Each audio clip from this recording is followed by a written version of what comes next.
Agora, Mark, o peso de 19 governadores é grande, né? Nós estamos falando de uma diversidade partidária imensa. Tem governador do PCdoB, governador do DEM e até governador que é aliado do presidente da República.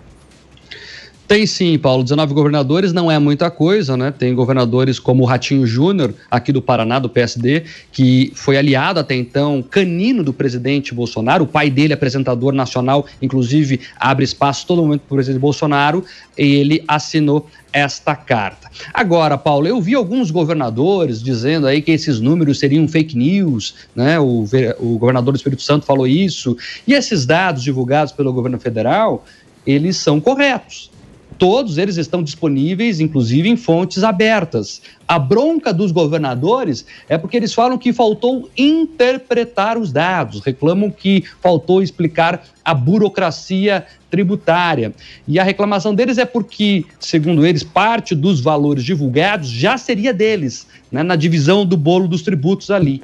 Então, não dependeria do governo federal fazer um repasse, ele já é automático de acordo com a lei, de acordo com a Constituição. A União só arrecada, faz a cobrança e devolve ali aos estados. E os governadores estão mesmo corretos nisso. Agora, também é verdade que os governadores estão bravos de verdade porque não interessa a ninguém da classe política, e aí eu falo de toda a classe política, do presidente ao vereador do município mais pequenininho do Brasil, não interessa à classe política que esses números sejam claros. É bom que eles estejam confusos, justamente porque eles servem às narrativas políticas de um lado e de outro.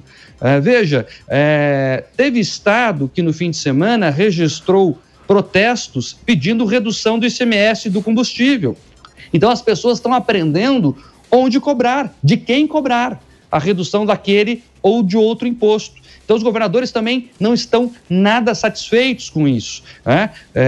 Teve carreata aí de gente buzinando na porta de palácio de governador e isso os irritou também muito, o que mostra esse clima para a confecção dessa carta que não passa só pela questão da Covid-19, ela também passa pela guerra do ICMS nos combustíveis. Por exemplo, eu acho que os governadores devem cumprir a ameaça que eles fazem na carta de anunciar e explicar às pessoas os impostos que vão aos prefeitos, né? Eles fazem isso na carta com tom de ameaça. Imagine se nós resolvermos aí mostrar o que repassamos aos prefeitos. Tem que fazer. As pessoas têm que saber o que vai para o município, né? O que ela está pagando, para quem vai gastar o dinheiro dela.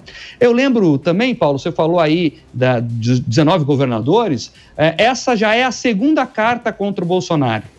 Em abril do ano passado, 20 governadores, portanto, um número maior de governadores, também assinou uma carta lá. Na época, eles defendiam o então presidente da Câmara, Rodrigo Maia, e o então presidente do Senado, né, o Davi Alcolumbre. Na época, vários analistas disseram que o presidente estava isolado, que o governo ia padecer. Pois bem, no espectro político, né, depois que o Bolsonaro teve essa carta contra ele lá em abril do ano passado, ele elegeu os dois presidentes do Congresso Nacional. Então não me parece que o governo ficou tão mal assim, mesmo com aquela carta na época que foi encabeçada pelo Dória e pelo Witzel, que na época ainda era governador. O Bolsonaro conseguiu sobreviver e até, de certa forma, passa bem, mesmo depois dessa união de governadores contra ele. O que mudou de lá para cá? É que aquela foi uma carta muito encabeçada pelo Dória e pelo Witzel, né? Nitidamente de oposição ao Bolsonaro. Agora, menos governadores assinaram, é verdade, mas é uma carta mais abrangente no universo político. Governadores que eram aliados de Bolsonaro, já falamos aqui do Ratinho Júnior, por exemplo, assinaram agora esse documento porque sentiram o baque justamente da opinião pública cobrando em que lugar estão os impostos estaduais. E justamente na hora que estão sendo criticados aí por parte da sociedade por fecharem tudo de novo.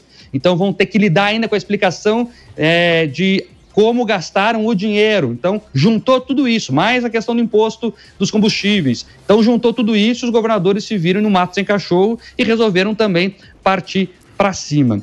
Tem até essa discussão do valor mencionado ali, que já era repasse certo, dinheiro carimbado, como se fala no mundo político, mas a verdade é que os estados receberam dinheiro do governo federal acima da média, sim. E eu trago aqui um dado do Tesouro Nacional e também do Banco Central que mostrou que estados e municípios fecharam 2020 com quase o dobro do dinheiro em caixa em relação ao ano anterior. Esse é um dado do Tesouro Nacional. De acordo com essas duas instituições, o saldo de estados e municípios passou de 42 bi para 82 bi no fim do ano passado, uma alta aí de 94%. Trata-se da maior disponibilidade de caixa para prefeitos e governadores dos últimos 19 anos. Isso é dado oficial. Além disso, tem a questão do auxílio emergencial, que foi pago pelo governo federal nesse esforço aí de endividar o país, na verdade, né? Que é sempre bom lembrar que não tinha dinheiro no caixa. O Brasil se endividou para pagar o auxílio emergencial e vai continuar pagando, até assunto de uma próxima pauta aqui do programa. E esse auxílio emergencial fez com que a maioria dos estados tivessem 2,5% do PIB acima da média em relação a 2019.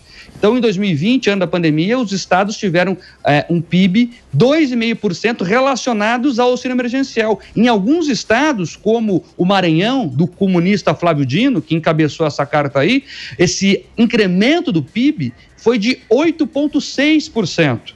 Então, o dinheiro do auxílio emergencial também ajudou os estados a não piorarem ainda mais em suas situações econômicas. Agora, o presidente está certo nesse momento divulgar essa carta e abrir guerra? Também acho que não, né? Não precisava disso agora. O Brasil precisa de união política e para a gente poder fazer frente de fato a essa luta contra a Covid-19. Nós temos que falar em vacina, como é que vai comprar vacina, muito mais do que ficar discutindo se o dinheiro foi aplicado dessa forma ou de outra forma neste momento. Nessa guerra de números, Paulo, a grande verdade é o seguinte: quem paga a conta somos nós, pagadores de impostos, que levamos sempre a pior.